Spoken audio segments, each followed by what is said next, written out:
آیت نمبر 17-18 فرمایا مثلهم كمثل الذي استوقد نارا فلما اضاءت ما حوله ذهب الله بنورهم وتركهم في ظلمات لا يبصرون صم بكم عمي فهم لا يرجعون۔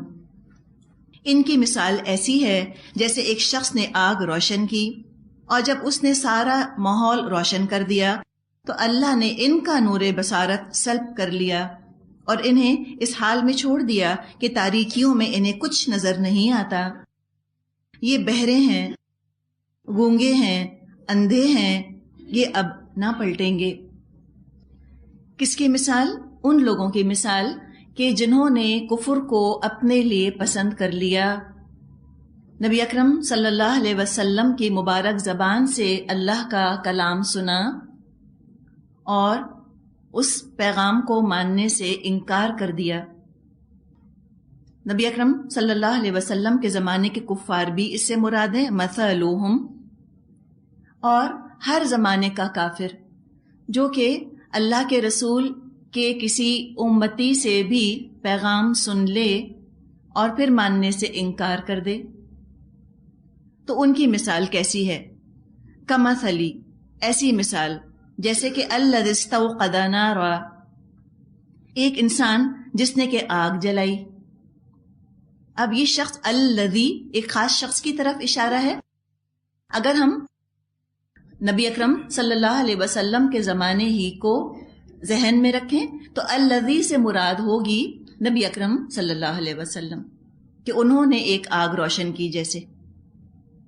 ٹھیک ہے، ابھی صرف الذی کو سمجھیے۔ الذی سے کیا مطلب ہے؟ دو مطلب اس کے لیے گئے ہیں۔ اگر ہم سے مراد ہم مکے کے کفار کو لیں تو الذی سے مطلب ہوگا نبی اکرم صلی اللہ علیہ وسلم، اور اگر مثلہم میں جو ہم آ رہا ہے اس سے مطلب اگر ہم لیں کسی بھی زمانے کے کافر، کسی بھی زمانے کے انکار کرنے والے، اس لیے کہ قرآن ایک خاص زمانے کے لیے تو نہیں آیا نا، قرآن تو ہمیشہ کے لیے آیا ہے۔ تو الذی سے پھر مطلب ہوگا وہ شخص جس نے کہ ہدایت کی شمع روشن کی، ہدایت کا پیغام لوگوں تک پہنچایا۔ تو اب یہاں پر کٹر اور پکے کافروں کے لیے ایک تمثیل، ایک پیرابل بیان کیا جا رہا ہے۔ اب ہم ذرا اس کو سمجھنے کی کوشش کرتے ہیں۔ اس تمثیل کو آپ کسی کیراوین کا تصور کیجئے، ایک قافلے کا تصور کیجئے۔ گھپ اندھیری رات ہے، پچ ڈارک، ٹھنڈ ہے، اندھیرا ہے، سب لوگ کنفیوز ہیں، بے چین ہیں، دماغوں میں ان کے سوالات ہیں، خوف کا شکار ہیں، پریشانی کا شکار ہیں۔ اتنے میں ایک شخص ہمت والا اٹھتا ہے، کوشش کرتا ہے، کچھ لکڑیاں وغیرہ جمع کر کے بڑی محنت کر کے آگ روشن کرتا ہے، بھاگ دوڑ کی، کوشش کی، آگ روشن کی۔ اب ماحول میں اجالا ہو گیا، ماحول میں روشنی ہو گئی۔ اگر ماحول میں روشنی ہو جائے تو کیا سب لوگ دیکھ سکتے ہیں؟ انسان کے دیکھنے کے لیے دو چیزوں کی ضرورت ہوتی ہے، ماحول میں روشنی ہو اور آنکھوں میں بینائی ہو، آنکھوں کے اندر بھی روشنی ہو۔ ان میں سے ایک بھی نہ ہو، آنکھیں 6x6 ہوں، پرفیکٹ ہوں، لیکن ماحول میں گپ اندھیرا ہو، نظر نہیں آئے گا۔ ماحول انتہائی روشن ہو لیکن آنکھوں کے اندر بصارت نہ ہو، بینائی نہ ہو، تو بھی اندھیرا ہے، تو بھی نظر نہیں آئے گا۔ اب کیا ہوا کہ پہلے تو کسی کو کچھ نظر نہیں آ رہا تھا، ماحول میں نور وحی نہیں تھا، علم کا اجیالہ نہیں تھا، علم کی روشنی نہیں تھی، عرب کے ماحول میں گپ اندھیرا چھایا ہوا تھا، پتہ ہی نہیں چل رہا تھا کون آنکھوں والا ہے کون اندھا، کسی کو کچھ نظر نہیں آ رہا تھا، جن کی آنکھیں صحیح کام کر رہی تھی ان کو بھی نظر نہیں آ رہا تھا، اور جو اندھے تھے ان کو بھی نظر نہیں آ رہا تھا، لیکن فرق نہیں پتا چلتا تھا کون اندھا ہے کون آنکھوں والا۔ اب کیا ہوا کہ نبی اکرم صلی اللہ علیہ وسلم تشریف لائے اور نور وحی سے ماحول روشن ہو گیا۔ اب یہ ہوا کہ اندھوں کا اور آنکھوں والوں کا فرق واضح ہو گیا. پتہ چل گیا کہ کس کے پاس بصیرت ہے اور کس کے پاس بصیرت نہیں. اس تمثیل میں جو بات بیان کرنی مقصود ہے وہ یہ بلائنڈنس نہیں ہے جو آنکھوں کی ہوتی ہے. یہ آنکھوں کے اندھے کی بات نہیں کی جا رہی، یہ دراصل دلوں کی بات کی جا رہی ہے، اندھے دلوں کی. سورہ حج میں اللہ تعالیٰ نے ارشاد فرمایا ہے فَإِنَّهَا لَا تَعْمَى الْأَبْصَارُ وَلَكِنْ تَعْمَى الْقُلُوبُ الَّتِي فِي الصُّدُورِ. آنکھیں اندھی نہیں ہوتی، وہ دل اندھے ہو جاتے ہیں جو سینوں میں ہیں. تو وہی کے آغاز سے پتہ چلا کہ کس کے دل اندھے ہیں. اب جب تک اندھیرا ہوتا ہے، ابھی ہم نے بات کی نا، سب ایک جیسے بھی لگ رہے ہوتے ہیں. گپ اندھیرے میں تو کوئی نظر نہیں آتا، نہ کسی کی کوئی خوبی نظر آتی ہے، اور اندھیرے میں نہ کسی کا کوئی عیب نظر آتا ہے، نہ آپ کسی کی کوالٹیز دیکھ سکتے ہیں، نہ کسی کے آپ ڈیفیکٹس دیکھ سکتے ہیں. گپ اندھیرے میں سب ایک جیسے ہیں. روشنی آتی ہے تو پتہ چلتا ہے کس میں کیا عیب ہے اور کس میں کیا خوبی. اب روشنی ہوئی، وہی سے ماحول منور ہو گیا. اس روشنی میں لوگوں کو اپنے اپنے عیب نظر آنے لگے. شرک کا عیب نظر آیا، غلط نظریات کا، غلط عقائد کا، انکریکٹ ڈاگما کا پرابلم نظر آیا. اب جب لوگوں کو عیب نظر آئے تو دو طرح کے رد عمل ہوئے، دو طرح کے ری ایکشن ہوئے. کچھ لوگ تو خوش ہوئے کہ الحمدللہ روشنی ہوئی، ہم خود کو ٹھیک کر سکتے ہیں. لیکن جن لوگوں میں انا تھی، ایگو کا پرابلم تھا، جن کے فریجائل ایگوز تھے، وہ اپنی کمزوریوں کو دیکھنا نہیں چاہ رہے تھے. کمزوریاں ان کی بھی نظر آنے لگ گئیں. بجائے کہ روشنی کرنے والے کا شکر ادا کرتے، اس کی قدر کرتے، وہ الٹا روشنی کرنے والے کے دشمن ہو گئے کہ تم نے روشنی کی کیوں؟ نہ روشنی ہوتی، نہ اجالا ہوتا، نہ ہمیں ہماری برائیاں نظر آتی، ان پر پردہ ہی پڑا رہتا. صحابہ کرام رضی اللہ عنہم انسان تھے، ان کے اندر بھی اس برے ماحول کی وجہ سے کچھ کمزوریاں تھیں. جب ہدایت کی روشنی پھیلی وہ بہت خوش ہوئے اور انہوں نے اپنی وہ کمزوریاں دور کر لیں، شرک سے دور ہو گئے، گناہوں سے خود کو آزاد کر لیا، گناہوں سے خود کو انہوں نے پاک کر لیا.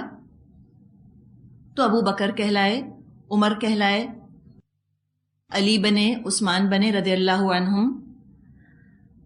ابو جہل، ابو لہب جیسے لوگوں کے اندر بھی کمزوریاں تھیں، ان میں بھی برائیاں تھیں، لیکن چونکہ وہ ایگوئسٹک تھے، انا پرست لوگ تھے، تو ان کو پھر یہ اپنی برائیوں کا دکھانے والا بہت برا لگنے لگ گیا. جہاں ابو بکر، عمر، عثمان، علی رضی اللہ عنہم کو نبی اکرم صلی اللہ علیہ وسلم سے، روشنی دکھانے والے سے شدت کی محبت ہوئی کہ انہوں نے ہمیں ہماری برائیاں دکھا دیں، کتنا احسان کیا ہمارے اوپر. ابو لہب، ابو جہل جیسے لوگوں کو شدت کی دشمنی ہو گئی نبی اکرم صلی اللہ علیہ وسلم سے. ان کو وہ ہدایت کا نور، ہدایت کی روشنی بہت بری لگنے لگی. تو اللہ نے ان کی خواہش پوری کر دی اور کیا کیا؟ ذہب اللہ بنورہم، اللہ ان کا نور لے گیا آنکھوں کا. جو چیز ماحول کو روشن کر رہی تھی، اللہ تعالیٰ نے اس روشنی کو نہیں بجھایا، اس لیے کہ یہ روشنی بہت سے لوگوں کو فائدہ تو دے رہی تھی نا، تو ماحول تو روشن رہا، لیکن ان کو وہ روشنی اب نظر نہیں آئی، اس لیے کہ ان کو بری جو لگ رہی تھی. یوں سمجھیے جیسے کہ ماحول روشن ہو اور کسی کی آنکھوں کی بینائی چلی جائے، آئی سائٹ چلی جائے. تو ان کافروں کے ساتھ بھی یہی ہوا کہ اللہ نے ایسا انتظام کر دیا کہ باقیوں کو جو دیکھنا چاہ رہے ہیں ان کو نظر آئے ہدایت کی روشنی، اور جو نہیں دیکھنا چاہ رہا اس کو نہ نظر آئے. اس لیے کہ چوائس ہے نا انسان کی، آپ دیکھیں یا آپ اپنی آنکھیں بند کریں. لیکن جن لوگوں نے اس روشنی کو ریجیکٹ کیا، رد کر دیا، ان کا اپنا حال پھر یہ ہو گیا کہ دوسروں کی خوبیاں اور اپنے عیب ان کو نظر نہ آئے. لیکن دوسرے تو ان کو دیکھ سکتے تھے. جو ان کے اندر برائیاں موجود تھیں وہ دوسروں کو تو نظر آ رہی تھیں, ان کو نہ نظر آئیں.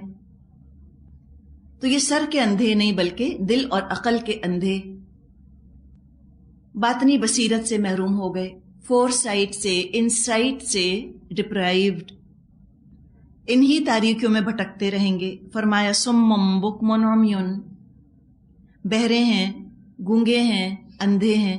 فہم لا یرجعون, اب یہ نہیں لوٹیں گے. کس کی طرف نہیں لوٹیں گے؟ ہدایت کی طرف. جی, ہدایت کی طرف نہیں آئیں گے. کسی بھی گونگے, بہرے کا اور اندھے کا تصور کریں. آپ اس وقت ذرا کریں, اپنی آنکھیں بند کریں, اپنے کانوں میں انگلیاں ڈالیں, کریں تھوڑی سی دیر کو کس کے. وحشت نہیں ہونے لگتی؟ گھبراہٹ نہیں ہونے لگتی؟ کیسے ایک قید کا تصور آتا ہے نا, لگتا ہے کسی نے امپریزن کر دیا ہے. تو یہ کافر ایسے ہی ہوتے ہیں, کنفائنڈ, مقید, اپنے خیالات کی محدود دنیا میں اپنے لمیٹڈ ویژن کے ساتھ زندگی گزارتے ہیں. روشنی سے, حق سے تعلق قائم کرنا ہی نہیں چاہتے. نیرو ہورائزنز, نیرو مائنڈز, نیرو مائنڈڈ, تنگ نظر, تنگ ذہن, تنگ حوصلے والے. حوصلہ ہی نہیں کہ آگے بڑھ کر اونچی چیز پر کمند ڈالیں, اپنا لیسو اوپر پھینکیں, نہیں. لمیٹڈ ٹارگٹس رکھنے والے, لمیٹڈ دنیا کو چاہنے والے, محدود دنیا تک اپنے آپ کو محدود رکھنے والے, اپنے ہی خیالات کو, اپنی ہی خواہشات کو حق سمجھنے والے. کنفائنڈ, اپنی خواہشات کے غلام, اپنے دماغ میں قید بند. حالانکہ آپ دیکھیں کہ جو اپنی خواہشات کے پیچھے چلتا رہتا ہے اس کو آج کل لوگ کہتے ہیں لبرل, آج کل لوگ اس کو کہتے ہیں براڈ مائنڈڈ. کیسے ہے براڈ مائنڈڈ؟ ابھی سمم بکم عمیٌ ہم نے پڑھا اور ہم نے اپنے آپ کو اس کیفیت میں لا کر تھوڑی دیر کو دیکھا. کتنی اذیت ہوتی ہے. کوئی لبریشن کا احساس ہوا تھا آپ کو اپنے کان بند کر کے یا آنکھیں بند کر کے, یا آپ کو لگا کہ آپ بہت براڈ مائنڈڈ ہو گئی ہیں؟ دیکھیں, اس کو کہتے ہیں الفاظ کا کھیل. یہ الفاظ کے کھیل ہیں سارے, کہ بڑی سی بڑی برائی کو خوبصورت سا نام دے دیں. اگر یہ اتنے خوش ہوتے کفار, اتنے لبرل, اتنے براڈ مائنڈڈ ہوتے, ان کی زندگیاں اتنی تنگ ہوتی. کتنی تنگی ہے ان کی زندگیوں میں, یہ 100% حقیقت ہے. اس لیے یہ بات نہیں کہی جا رہی کہ ہم مسلمان و قرآن پڑھنے والے ہیں, ہم تو ورلڈ اسٹیٹسٹکس کو سامنے رکھ کر بات کر رہے ہیں. تو کفار بہت تنگ زندگیاں گزارتے ہیں, اور وہ مسلمان بھی بہت تنگ زندگیاں گزارتے ہیں جو کہ اس دعوت کو قبول نہیں کرتے, قرآن کی روشنی میں اپنی زندگی کا سفر طے نہیں کرتے, ایک ہی جیسی تنگی میں مبتلا ہوتے ہیں. تو کافر تو اپنے حواس خمسہ, اپنے 5 سینسز اور اپنی عقل, اپنے انٹیلیکٹ سے آگے کچھ نہیں دیکھتا, کچھ نہیں سوچتا. اس فانی, عارضی, ٹیمپرری, ٹرانزینٹ دنیا سے آگے کچھ نہیں جانتا. کل زندگی, ٹوٹل لائف انہی 80-90 سالوں کو سمجھتے ہیں جو اس دنیا میں گزار رہے ہوتے ہیں. کتنا افسوس ان کے حال پہ. کافر کے مقابلے میں مومن, اس کا مینٹل ہورائزن براڈ ہوتا ہے, وسیع النظر, وسیع الذہن, وسیع سوچ رکھنے والا. ذہن کی سوچ میں وسعت ہوتی ہے. اس قرآن کے ذریعے اس کو ایک بڑی خوبصورت آخرت نظر آ رہی ہوتی ہے, خالدین فیہا والی, ہمیشہ رہنے والے اس میں. الحق, اللہ الحق ہے, اور نبی اکرم صلی اللہ علیہ وسلم نے الحق کا پیغام حق کے ساتھ ہمیں پہنچا دیا. تو حق کے ساتھ کنیکٹڈ رہتا ہے مومن, جڑا رہتا ہے, حق سنتا بھی ہے, حق کے ساتھ بولتا ہے, حق کے ساتھ دیکھتا ہے. اب ایک شخص جس کے حواس اپنے قابو میں ہیں, دیکھ سکتا ہے, سن سکتا ہے, بول سکتا ہے, وہ کیا ایسے لوگوں میں خوش رہ سکتا ہے جو گونگے, اندھے, بہرے ہوں؟ کیا ساری زندگی ان کے ساتھ گزار سکتا ہے؟ علاج کے لیے تو جا سکتا ہے وہ ایسے لوگوں کے پاس, کوشش کر سکتا ہے کسی طرح یہ دیکھنے لگ جائیں, کسی طرح یہ بولنے سننے لگ جائیں, لیکن ان کی کمپنی انجوائے نہیں کر سکتا. بالکل اسی طرح مومن کافر کی کمپنی میں خوش نہیں رہ سکتا, اس کا دم گھٹنے لگتا ہے, ویو لینتھ ہی نہیں ملتی. ذہنی مطابقت ہی نہیں ہوتی، اس کا دل نہیں لگتا ان کے ساتھ، اس لیے کہ وہ سمم بکمن عمیون ہیں.